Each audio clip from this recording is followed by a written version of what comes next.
ও গণভোট 2026-এর প্রাক্কালে আমার শুভেচ্ছা গ্রহণ করবেন।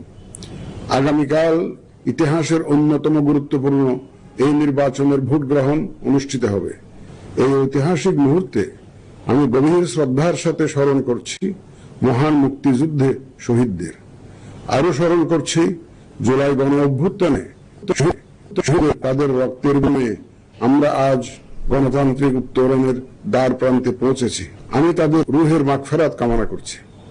আমি একই সাথে আহত জুলাই যোদ্ধাদের আশু আরোগ্য ও স্বাভাবিক জীবনের জন্য দোয়া করছি।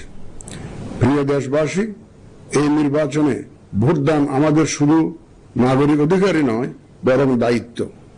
আমি আশা করি আপনারা সকলে সচেতনভাবে এই দায়িত্ব পালন করবেন। রাজনৈতিক দল, প্রার্থী ও ভোটারদের প্রতি আহ্বান, শান্তি ও সৌহার্দ্যপূর্ণ পরিবেশ রক্ষার্থে সকলে দায়িত্বশীল ও যত্নবান হবেন। ভিন্ন মত গণতান্ত্রিক প্রক্রিয়ায় একটি স্বাভাবিক বিষয়। এই বিষয়টি স্মরণে রেখে আপনারা উৎসব মুখর পরিবেশ নিশ্চিত করে স্বতঃস্ফূর্তভাবে ভোট কেন্দ্রে আসবেন, পছন্দের প্রার্থীকে ভোট দেবেন এবং গণতান্ত্রিক প্রক্রিয়ার স্বাভাবিক পরিণতি হিসাবে জয় পরাজয়কে মেনে নেবেন।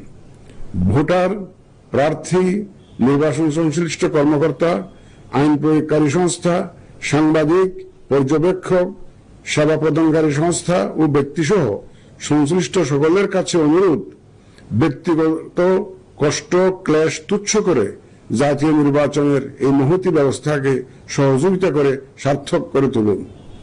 প্রিয় ভোটারগণ, আমরা শান্তিপূর্ণ ও উৎসব মুখর পরিবেশে নির্বাচন অনুষ্ঠান করতে চাই।